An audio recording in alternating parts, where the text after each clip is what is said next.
పరిశుద్ధ గ్రంథం నుంచి సామెతల గ్రంథం 7వ అధ్యాయం 6-7 వచనాలు చదువుకున్నాం. నా ఇంటి కిటికీలో నుండి నా అల్లిక కిటికీలో నుండి నేను పారచూడగా జ్ఞానము లేని వారి మధ్యను యవనుల మధ్యను బుద్ధి లేని పడుచువాడొకడు నాకు కనబడెను. చాలు. మనందరం కొద్ది నిమిషాలు నిశ్శబ్దంగా దేవుని వాక్యం విందాం. గడిచిన వారమంతా కూడా దేవుడు ఆయన రెక్కల క్రింద మనను భద్రపరిచారు. ఈరోజు దేవుని మందిరంలో కూర్చుని దేవుని వాక్యాన్ని వినడానికి దేవుడు మనకి ఇచ్చిన గొప్ప ధన్యత. అందుకు దేవునికి స్తోత్రం. బిడ్డలారా, మరి మనం చదువుకున్న వాక్యము సామెతల గ్రంథంలో నుంచి చదివాం. బైబిల్లో జ్ఞానవంతుడైన రాజు సొలొమోను ఆయన రచించినటువంటి సామెతలు దాదాపు 3000 సామెతలకు పైగా రాశాడు. ఆయన చాలా జ్ఞానముగా పరిపాలన చేశాడు. వాళ్ళ అమ్మగారు చెప్పిన మాటలన్నీ రాశాడు. వాళ్ళ నాన్నగారైన దావీదుతో దేవుడు ఎలా కలిసి ఉన్నాడో, దావీదు గారు ఆయనకి ఏం నేర్పించాడో కూడా రాశాడు. తండ్రి దగ్గర నుంచి తల్లి దగ్గర నుంచి ఎన్నో మంచి మంచి విషయాలు బిడ్డ నేర్చుకున్నాడు. ఇజ్రాయేలు దేశానికి రాజు అయ్యాడు. అయితే రాజు అయినటువంటి సొలొమోను ఆయన రచించినటువంటి సామెతలలో మనం చదువుకున్న విలువైన మాటలు.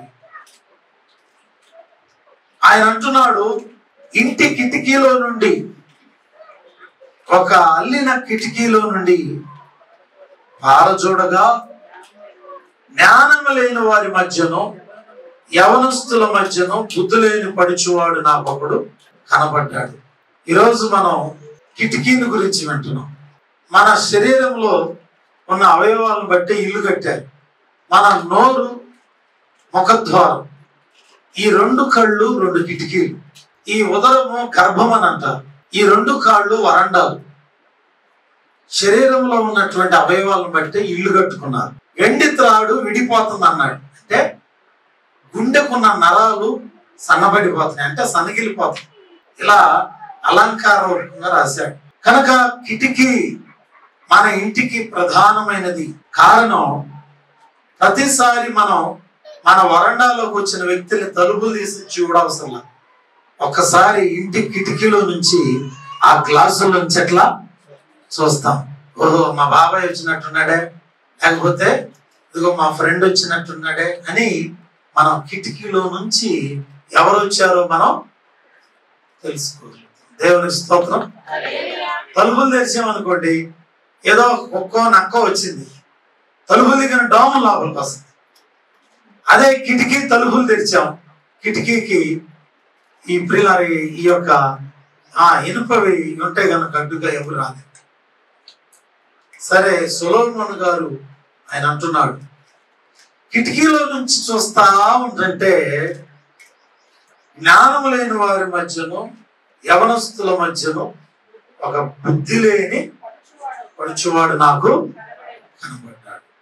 బిడ్డలారా, మరి మన జీవితంలో కూడా దేవుడు ఆయన తొంగి చూస్తూ ఉన్నాడు. ఆయన మన కళ్ళల్లో కళ్ళు పెట్టి చూస్తున్నాడు. మన యొక్క నేత్రాలలో నుంచి మన హృదయం కనబడుతుంది ఆయనకి. మనము ఎవరెవరి మధ్య సంచారం చేస్తున్నాం, ఎవరెవరితో సహవాసం చేస్తున్నాం, ప్రభు పరిశీలన చేస్తున్నారు. బుద్ధి లేని పడుచువాడు ఒకడు కనపడుతున్నాడు అనగా బుద్ధి లేని వాడు అనగా మనమే. మనం ఎక్కడ నిలబడాలో తెలియక లోకస్తులతో కలిసి లోకములో తిరుగుతూ లోకములో మనం మన ఇష్టానుసారంగా బ్రతుకుతుంటే ఆయన కిటికీలో నుంచి చూస్తున్నాడు. ఎట్లాగా ఆ కిటికీలో నుంచి చూస్తే ఎవరు కనపడ్డారంటే బుద్ధి లేని పడుచువాడొకడు కనపడ్డాడు. మనకు బుద్ధి కలిగిన వారు, బుద్ధి లేని వారని రెండు గ్రూపులైన కన్యకలు కనపడుతున్నారు. బుద్ధి కలిగిన కన్యకలు సిద్ధల నిండా నూనె తెచ్చారు. బుద్ధి లేని వారు ఏం చేశారంటే సిద్ధల్లో నూనె తెచ్చుకున్నారు. మనలను అంత్య దినాల్లో దేవుడు పరిశీలన చేస్తున్నాడు. బిడ్డలారా, ఈ రోజున మనం బుద్ధి కలిగిన వారు ఉన్నామా, బుద్ధి లేని వారుగా ఉన్నామా పరిశీలన చేసుకోవాలి. ఎందుకంటే దేవుని రాకడకు సాదృశ్యాలు చాలా దగ్గరగా ఉన్నాయి. ఈ మధ్యకాలంలో సముద్రపు ఒడ్డు భాగంలో విపరీతంగా సముద్రం లోపలుండేటటువంటి 5-6 వేల అడుగుల లోపలుండే చేపలు బయటకు వచ్చేస్తున్నాయి ఒడ్డుకి. ద డూమ్ ఆఫ్ ఫిష్ అని, డూమ్స్డే ఫిష్, అది యాక్చువల్ గా సముద్రంలో ఎక్కడో కొన్ని వందల కిలోమీటర్లు ఉంటుందంట. అది ఒడ్డుకు రావడం ఆశ్చర్యం కలుగుతుంది. దాన్ని తీసుకెళ్లి మళ్ళీ నీళ్ళలో వేస్తుంటే అది వెళ్తలేదంటే ఒడ్డుకు వచ్చేస్తుంది. అంటే సముద్రంలో కానీ లోకంలో కానీ ఏదైనా ప్రమాదం జరుగుతుంది అని అంటే ఈ చేపలకు తెలిస్తే అంట, కుక్కలకు, చేపలకు, అలాగే ప్రియాల పాములకి, కాకులకి తెలిసిపోతా ఉంటాయి అంట. ఈ చేప ఒడ్డుకొస్తే అందరూ అనుకుంటున్నారు ఏదో దేవుని రాకడకి సముద్రం సిద్ధపడుతుంది, ఏదో పెద్ద పెను తుఫాను రాబోతాము. చూడండి, రకరకాల జీవులన్నీ బయటకు వస్తున్నాయి, సముద్రంలో ఉన్నాయని. కారణం మనిషికి తెలియజేస్తున్నాయి దేవుని రాకడ త్వరగా ఉన్నది. దేవుడు కిటికీలో నుంచి చూస్తున్నాడు. ఈ కిటికీలో నుంచి ఎవరు కనపడుతున్నారంటే బుద్ధి లేని పడుచువాడు. మన కిటికీలో నుంచి యాంటీనా వైర్లు వస్తున్నాయి. అందరికి టీవీలు ఉన్నాయి. టీవీలు, పిల్లారా, కేబుల్ కనెక్షన్లు అన్ని కూడా ఎక్కడి నుంచి వస్తున్నాయి? కిటికీలో నుంచి వైరు పెడుతున్నారు. మీకు అర్థమవుతుందిగా? వైరు పెట్టి టీవీ కనెక్షన్ ఎత్తున్నారు. కానీ ఆ కిటికీ దగ్గర సాతాను నిలబడి చూస్తుందంట. ఈ ఇంట్లో బుద్ధి లేని వాడు ఎంతమంది అని అట్లా చెప్తారే గారు, మేము అన్ని వాక్యాలే చూస్తున్నాం కదా. అసలు మీకు బుద్ధి లేదు, సాతానికి బుద్ధి లేదు అనుకుంటున్నారు. మాకు తెలుసు.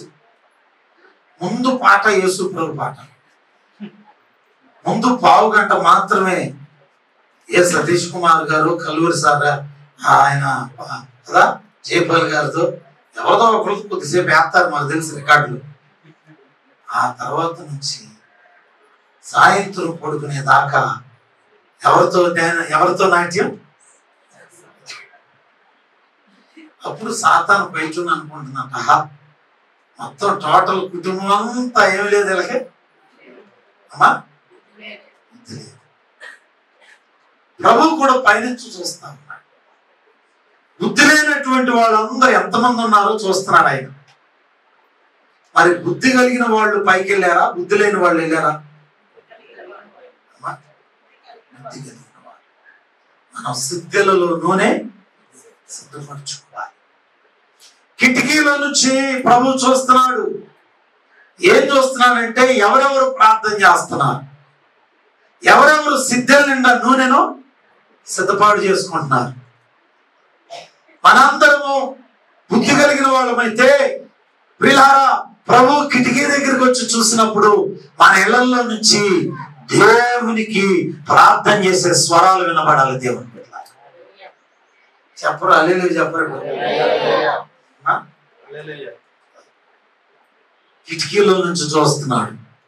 సాతాను చూస్తుంది, దేవుడు కూడా చూస్తున్నాడు. మనం కిటికీలో నుంచి మన ఇళ్లలో ఎలా కనబడుతున్నాం దేవుడికి పరిశీలన చేయాలి. చూడండి, ఒక కిటికీలో నుంచి ఒక పక్షిని వదిలాడు ఒక ఆయన. చూడండి, ఆదికాండము 8వ అధ్యాయము 6-7 వచనం. మొదటి దినమున కొండల శిఖరములు కనబడెను. 40 దినములైన తర్వాత నోవాహు తాను చేసిన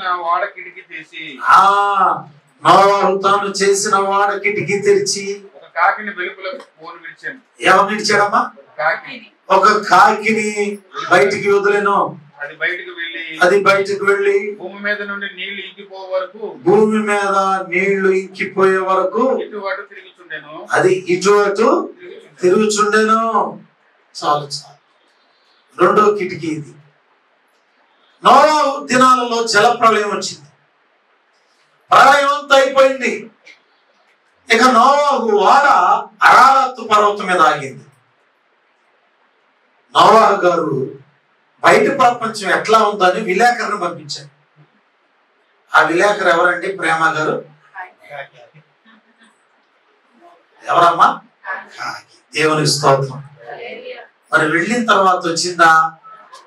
విలేకరు వెళ్ళాడు, ఆయన మొత్తం రిపోర్ట్ అంతా తీసుకుని రావాలిగా. మరి వచ్చిందా? చక్కగా చచ్చిపోయిన శవాలని కనపడి బాగా రోజు దానికి మటన్ బిర్యానీ, చికెన్ బిర్యానీ సమృద్ధిగా దొరుకుతుంటే ఇక యజమానుడినే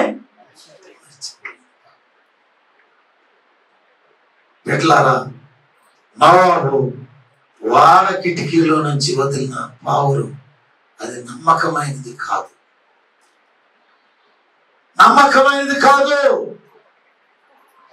అది కాకి లోకమంతా తిరుగుతూ తను మేలు చేసిన యజమానుడు ఏం చేసినట్ట? మనం కూడా కిటికీలో నుంచి వదిలిన కాకిలాగా దేవుని కోసం బ్రతుకుతామని దేవుడు మనలను కాపాడి ఈ లోకములో నీకు సర్లే అని ఆరోగ్యం ఇచ్చి వదిలాడు మనల్ని. హాస్పిటల్లో చచ్చిపోతాడు అనుకుంటే సంఘమో లేకపోతే కుటుంబమో దైవజనులు ప్రార్థన చేశారు. ప్రార్థన చేస్తే కాకిని బతికిచ్చాడు దేవుని ఎట్టగొట్ట. ఇప్పుడు ప్రభు అనుకున్నాడు కాకి మారు మనసు వస్తుంది అనుకున్నాడు. తీరా ఆరోగ్యం వచ్చి వదిలిన తర్వాత ఈ కాకి ఎక్కడ తిరుగుతుంది? లోకమంతా తిరుగుతుంది. మొత్తంగా ప్రభు దగ్గరికి రాదు. బుధవారం రాదు, శుక్రవారం రాదు, శనివారం అంతకంటే రాదు. ఆదివారం వచ్చి మధురమైన గీతముతో. ఎవరంటారు ఈ పాటలమ్మా? బుధవారం ఒక క్రమం లేదు, ఒక శనివారం క్రమం లేదు, ఆదివారం వచ్చి మంచి చిత్రాలాగా బాలసుబ్రహ్మణ్యం లాగా పాటలు పాడటం, వాక్యాలు చదవటం, కానుకలు అర్పించడం, చప్పట్లు కొట్టడం పనికొత్త ఎన్నమ్మా. క్రమం లేని తల్లిదండ్రులు, క్రమం లేనటువంటి తాతయ్య, క్రమం లేని మనవడు పరలోకానికి చెప్పరే ఎట్లా వెళ్తారు? వెళ్ళలేరమ్మా. క్రమం లేదు. దేవుని పట్ల క్రమశిక్షణ కావాలి. కాకి ఏం లేదు, క్రమశిక్షణ లేదు. ఇంకా కిటికీలో నుంచి వెళ్ళిన కాకి మరలా తిరిగి రాలేదు. అదే కిటికీలో నుంచి తర్వాత ఇంకొక పక్షిని వదిలాడు ఆయన. ఏంటమ్మా? చక్కగా బయటికి వెళ్ళింది. నా యజమానుడు నన్ను వేగు చూడడానికి పంపించాడు. నేను విలేకరిని, ఆయన ప్రతినిధిని, నన్ను బయటకు పంపించాడు. ఆయన ఏదో తెలుసుకోవాలనుకుంటున్నాడు అని లోకములో చచ్చిపోయిన శవాల మీద, కుళ్ళిపోయిన శవాల మీద వాలకుండా ఆయనకు ఒక వార్త తెస్తుంది. ఒక పచ్చని ఒలివ చెట్టు చిగురించింది. దాన్ని తుంచుకుని తిరిగి మరలా యజమానుడి దగ్గరికి వచ్చింది. అయ్యా, ఇదిగో నీకు ఒక వార్త తెస్తున్నాను. నేల ఆరింది, వాడలో నుంచి నువ్వు బయటకు రావచ్చు, బయటికి మరలా నువ్వు అడుగు పెట్టవచ్చు, ఇది నీకు శుభవార్త అని మరలా ఆ యొక్క పౌరు అంట యజమానుడికి ఒక వార్త ఇచ్చింది. దేవునికి స్తోత్రం చెబుదాం. మనం పౌరుమా కాకివా? నువ్వు కాకువా పావురానువా? శరీరం ఏమో పావురం, మనసు మాత్రం కాకి. పై రూపం మాత్రం పావురులాగా బాబా, కానీ మనసు ఏ బుద్ధి కాకి. మరి అలా ఉండొచ్చమ్మా? ఉండొచ్చు. కనుక మనం ప్రభు అట్లా చూస్తూ ఉన్నాడు. దేవునికి స్తోత్రం చెబుదాం. హల్లెలూయా. ఆయన చూస్తున్నాడు బిడ్డలారా, ఆయన చూస్తున్నాడు. తర్వాత మనం చూస్తున్నాం, దానియేలు గ్రంథంలో ఒక కిటికీ కనపడుతుంది. చూడండి అమ్మా, దానియేలు గ్రంథంలో మనకు ఒక కిటికీ కనపడుచున్నది. చదవండి అయ్యా వచ్చును. దానియేలు గ్రంథము. దానియేలుని తన తోటి వర్కర్లందరూ, ఎంప్లాయీస్ అందరూ ఆయన సింహాల భూమిలో వేయాలనుకుంటున్నారు. ఇట్టి శాసనము వచ్చిన అధ్యాయం చెప్పండి. 6:10 రైట్, అవును కరెక్ట్. 6వ అధ్యాయం 10వ వచనము. ఇట్టి శాసనము సంతకము చేయబడని దానియేలు తెలుసుకునినను అతడు తన ఇంటికి వెళ్ళి యథాప్రకారము అనుదినము కుమారు మోకాళ్ళుని తన ఇంటి పై గదికి కిటికీలు యెరూషలేము తట్టునకు. ఆయనకు పేరు రాకూడదు, యథార్థంగా ఉంటున్నాడు, నీతిగా ఉంటున్నాడు, దేవునికి ప్రార్థన చేస్తున్నాడు. ఆయన వల్ల రాజుకి అర్థమయ్యి ఈ దానియేలు ఉంటే మన ఆటలు సాగు అనుకున్నారు. తనతో పాటు ఉండే వాళ్ళు ఏమనుకున్నారంటే తను ఎట్లాగైనా చంపాలి, హతమార్చాలి. మరి అప్పుడు దానియేలుని శాసనం ఒకటి, దానియేలు గురించి శాసనం చేశారు. ఎవరైతే విగ్రహానికి మొక్కరు, ప్రతిమకు మొక్కరు, వాళ్ళని తీసుకెళ్లి సింహాలభంలో వేస్తారంట. పాపం దానియేలు వస్తాడేమో అనుకున్నారు ప్రతిమకు మొక్కడానికి, కానీ దానియేలు బొమ్మలకు మొక్కేవాడు కాదు. చూశారు సంతోషంతో వాళ్ళు దానియేలునట చక్కగా ఆయన్ని పట్టుకుని తీసుకెళ్లి ఆ రాత్రి 9 గంటలప్పుడు సింహాలభంలో వేసానికి ముందుగా దానియేలు ఎక్కడున్నాడు? రా? సింహాలభం కంటే ముందు ఎక్కడున్నాడు? అయ్యా ఇప్పుడు మనం చదువుకున్నాం, ఆయనకు ఒక ఇల్లు ఉందంట, ఇంటికి కూడా పైన గది ఒకటి ఉంది, ఆ గదిలో కిటికీలు ఉన్నాయి. ఆ ఒక కిటికీ కనుక తలుపు ఏ దిక్కునుంది? స్తోత్రం చెబుదాం. అది యెరూషలేము తట్టు ఉన్నది. ఆయన తలుపులు తెరిచి ఆయన బబులోను నుంచి ప్రార్థన చేస్తున్నాడు. బబులోను దేశం అది. బబులోను నుంచి ప్రియులారా ఆ యొక్క యెరూషలేమునకు కొన్ని వేల కిలోమీటర్ల దూరం, అది వేల కిలోమీటర్ల దూరం. ఇదిగో మనం కూడా ప్రియులారా ఈ దిక్కునే యేసుక్రీస్తు వారు పుట్టారు. ఈ దిక్కులోనే, తూర్పు దిక్కులో ఇజ్రాయెల్ దేశం ఉన్నది. మనం గనక గన్నవరంలో విమానం ఎక్కితే ఈ తిన్నగా సువారుబడి మనం గనక ఆ ఎదురుగా ఉన్న బంగాళాఖాతం దాటి అవతల దగ్గరికి వెళితే మనకు ఇజ్రాయెల్ దేశం వస్తుంది. అక్కడ యెరూషలేము మందిరం ఉంది. బబులోను దేశంలో ఉండి చూడండి, మహానుభావుడు తన ఇంటి కిటికీ తలుపులు తెరిచాడు. దేని కొరకు తెరిచాడంటే, నాకు ఒక ఆయన ఉన్నాడు, యెరూషలేములో మందిరం ఉంది, ఆ తట్టు తిరిగి ప్రార్థన చేస్తే నా ప్రార్థన దేవుడు. ఇది ప్రార్థన కిటికీ. గట్టిగా స్తోత్రం. శ్రమలు కష్టాలలో నీ కుటుంబాన్ని ఆర్చాలని, నీ కుటుంబం నాశనం చేయాలని, నీ జీవితం పతనం చేయాలని ఎంతమంది అయితే పన్నాగం పొందుతున్నారో వారందరిలో శత్రువుల మధ్యలో దేవుడు నిన్ను తల పైకెత్తాలి అంటే మనం కిటికీ తలుపులు తెరవాలి. దేనికోసమమ్మా? కిటికీ తలుపులు ఎందుకమ్మా? పొద్దున్నే సూర్యరశ్మి మనలో పడాలన్నా, దేనికి? ప్రార్థన చేయడానికి పెట్టారు. గట్టిగా స్తోత్రం చెప్తాం. ప్రార్థన చేసి పగలంతా ప్రార్థన చేస్తున్నాడు. ప్రార్థన చేసిన వాడిని తీసుకెళ్ళి ఎక్కడ పడేశారమ్మా? దానియేలు సింహాల బోనుకు రాకముందే దేవుడు పరలోకము నుండి తన దూతను ముందుగానే పంపించాడు.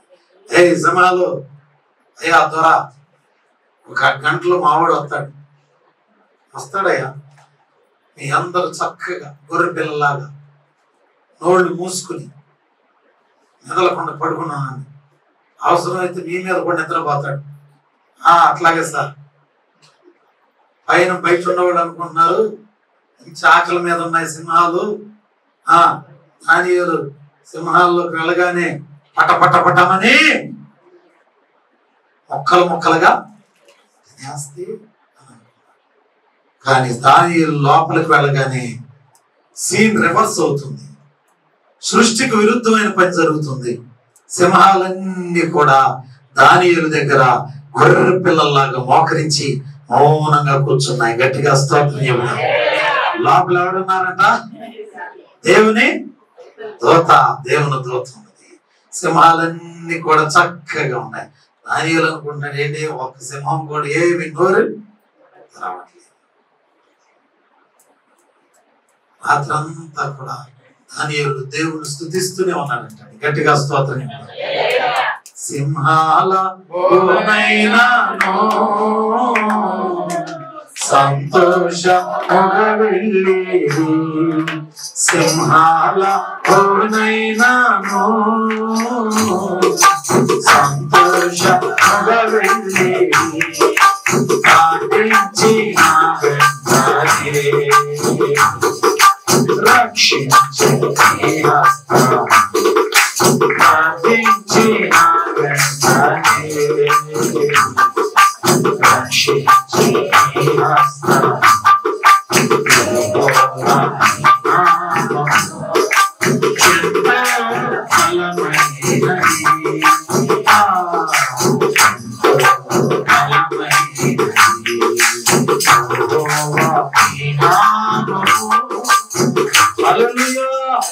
గట్టిగా స్తోత్రం చెబుదామండి. ఇట్లారా, ఇది ప్రార్థనా కిటికీ. ఈ కిటికీ అమ్మా ప్రార్థనా కిటికీ. మరి మన కిటికీలు అట్లా ఉన్నాయి. ప్రార్థన కిటికీలేనా, సినిమా కిటికీలా? ఏ కిటికీలు మన దేవుని బిడ్డలారా? కనుక ప్రార్థన చేస్తే లోకానికి విరుద్ధమైన పని మన దేవుడు చేయబోతున్నాడు. ఆశ్చర్య కార్యాన్ని చేయబోతున్నాడు. ఇంకా ఆయన అపోస్తుల కార్యాల గ్రంథం 20వ అధ్యాయం 9వ వచనం, ఒక ఆయన కిటికీలో ఉండి వాక్యం వింటా ఉన్నాడు. అప్పుడు ఐతుకు అను ఒక యవనస్తుడు ఎక్కడ కూర్చున్నాడమ్మా? కిటికీలో కూర్చుని గాఢ నిద్రపోయి పౌలు చాలాసేపు ప్రసంగించుచుండగా నిద్రభారం వలన జోగి 3వ అంతస్తు నుండి కింద పడి చనిపోయిన వాడే. గట్టిగా స్తోత్రం చెబుతాం. దైవజనుడైన పౌలు గారు ఒక చోట వాక్యం చెప్తా ఉన్నాడు. అది 3వ అంతస్తు. 3వ అంతస్తులో వాక్యం చెప్తుంటే అంతస్తు నిండా జనాభా కూర్చుని ఉన్నారు. ఒకడు యవనస్తుడు కిటికీలో కూర్చున్నాడు. అంటే కూర్చుని వాక్యం వెంట నిద్రలోకి వెళ్ళిపోయాడు. పాపం ఎప్పుడైతే నిద్రలోకి వెళ్ళాడో ఆ కిటికీలో నుంచి ఒక తూలు ఎట్టొచ్చింది. అంతే, ముందు గిరగ తీసుకుని ఎక్కడి నుంచి పడతాం కింద పడగానే ప్రాణం. ప్రార్థనకు వచ్చిన యవనస్తుడు ప్రార్థనలో నిద్రపోయాడు, కింద పడ్డాడు, ప్రాణాన్ని పోగొట్టుకున్నాడు. దైవజనుడు ప్రసంగం ఆగిపోయి ఎవరో కింద పడిపోయి చనిపోయాడని ఒక్కసారి బేరమని అనుకున్నారు. దైవజనుడు పౌలు గారంట పరుగు కిందకి వెళ్ళి ఆ బిడ్డ మీద చేతులుంచి ప్రార్థన చేశాడు. మరలా బిడ్డ ఏమయ్యాడమ్మా? బ్రతికాడు. గట్టిగా స్తోత్రం చెబుదాం. కనుక యవనస్తులు ప్రార్థనకు వచ్చి మనం అంట అజాగ్రత్తగా, యవనస్తులే కాదు ఇక్కడున్న మనందరం ప్రార్థనలోకి వచ్చాం. ఎలా ఉండాలమ్మా? జాగ్రత్తగా ఉండాలి. జాగ్రత్తగా నిద్రపోవాలా? ఇక్కడికి ఎందుకు వచ్చాం? జాగ్రత్తగా దేవుని వాక్యం వినాలి, జాగ్రత్తగా పాటలు పాడాలి, మన ప్రవర్తన కూడా జాగ్రత్తగా ఉండాలి. ఇట్లాగా మనం అలా ఉంటే మన బ్రతుకులు బాగుపడతాయి. భుజాలు గుర్తుకుంటాం, సరసాలు మాట్లాడుకుంటాం, చీటీ పాటల గురించి, సంబంధాల గురించి, లేకపోతే లోక వార్తల గురించి చెప్పుకునే స్థలం ఇది కానే కాదు. ఇది సర్వశక్తి కలిగిన దేవుని మందిరం. గట్టిగా స్తోత్రం చెబుదాం. హల్లెలూయా. దేవుని మందిరం ఇది, మందిరం పెట్టాల. కనుక దేవుని మందిరము సకల జనులకు ప్రార్థన మందిరం పెట్టాల. ఎంత గొప్ప ఆశయం! దేవుడు మన విషయంలో గొప్ప కార్యాలు చేద్దాం. ఇంకొక చివరి మాట చెప్పి ముగింపులకు వెళ్దాం. 2వ రాజుల గ్రంథం 7వ అధ్యాయం 2వ వచనాన్ని చదువుకున్నాం. 2వ రాజుల గ్రంథం 7వ అధ్యాయము 2వ వచనం. అందుకు ఎవరి చేతి మీద రాజు ఆనుకుని ఉండెను? అందుకు ఎవరి చేతి మీద రాజు ఆనుకుని ఉండెను? అధిపతి. యెహోవా ఆకాశమందు కిటికీలు తెరచినను. యెహోవా ఆకాశమందు కిటికీలు ఉన్నాయంటాడు. ఆకాశపు కిటికీలు తెరిచినను అలాగు జరుగునా అని దైవజనునికి ప్రత్యుత్తరం ఇయ్యగా అతడు నీవు కన్నులారా దానిని చూచెదవు గాని, అబ్బాయి నీకు విశ్వాసం లేదు కనుక నువ్వు కళ్ళారా చూస్తావు గాని దానిని తినకుందు అని అతనితో చెప్పాను. దానిని తినకుందు అని అతనితో చెప్పాను. కరువు కాలం, విపరీతమైన కరువు వచ్చింది. కరువు కాలంలో దేవుడట అద్భుతం చేయబోతున్నాడని దైవజనుడు ప్రియులారా అందరికీ చెప్తా ఉన్నాడు. రేపు ఈ పాటికల్లా కరువు మన మధ్య నుంచి పోబోతాం. విపరీతమైన కరువుతో అలమటిస్తూ ఉన్న ఒక వ్యక్తితో చెబితే అతడు అవిశ్వాసంతో అన్నాడు, ఒకవేళ ఆకాశమందు కిటికీలు తెరవబడినను ఇది జరగటం సాధ్యము కానే. అంటే ఆకాశానికి ఏమున్నాయి? కిటికీలు ఉన్నాయి. అవి ఎవరి కిటికీలు? అవి అమ్మా అవి దేవుడివి. మనల్నంట దేవుడంట ఆయన కిటికీలు తెరవబోతున్నాడు. అవి ఏం కిటికీలు అంటే ఆశీర్వాదం అనే కిటికీలు. హల్లెలూయా చెబుదాం. ఎవరైతే ఆకలి మంటతో ప్రార్థన చేస్తారో, ఎవరైతే వీళ్ళ కొరతలో ఉండి ప్రార్థన చేస్తారో, ఎవరైతే కన్నీరు విడిచి ప్రార్థన చేస్తారో, ఎవరైతే బిగ్గరగా ప్రభువా నీ మీద ఆనుకున్నానని ప్రార్థన చేస్తున్నారో వారి కోసం దేవుడు ఒక కిటికీలు తెరవబోతున్నాడు. అవి ఆకాశపు కిటికీలు. అక్కడ నుంచి దేవుడు మన మీద ఆశీర్వాదమును కుమ్మరించబోతున్నాడు. దేవునికి అసాధ్యమైనదేమీ. దేవుని భాగాలు ఇచ్చే వారి కుటుంబాల మీద ఆకాశపు కిటికీలు తెరవబోతున్నాడు దేవుని బిడ్డల. ఎవరైతే యథార్థంగా బ్రతికి ప్రార్థన చేస్తారో వారి కోసం దేవుడు కిటికీలు తెరవబోతున్నాడు. మన జీవితాల్లో గొప్ప కార్యం జరగబోతాం. కనుక ప్రభు వైపు చూద్దాం. ప్రభు మన కిటికీలు బుద్ధి లేని వారుగా కనబడకూడదు, నిద్రపోయే ఐతూకులాగా ఉండకూడదు. బిడ్డలారా ఆశీర్వాదము ప్రియులారా మన జీవితాల్లో కలుగునట్లుగా మనం ప్రభు వైపు చూడవలసిన వారు. సంత వీధుల్లో పిల్లలు లేకుండా, వీధులలో పిల్లారా యవనస్తులు లేకుండా మరణము కిటికీలకి తొంగి చూస్తాం. కిటికీలకి చూస్తాం. 2019లో కరోనా మరణం అనే వైరస్ వచ్చింది. మనం తలుపులు తెరవకపోయిన కిటికీలో చూస్తుంది. ఇంట్లో మనం హాయిగా మన ఇంట్లో మనం కొడుకున్నా కూడా మనల్ని పడుకొనిచ్చిందా? భయంకరమైనటువంటి పరిస్థితి. దేవుని బిడ్డలారా, అయితే దానియేలు తన ఇంటి పైన తన కిటికీ తలుపులు తెరిచి ప్రార్థన చేశాడు. సింహాల నోళ్ళ నుంచి విడిపించబడ్డాడు. దేవునికి స్తోత్రం. మనం కూడా ప్రభుతోటి తిరుగుదాం.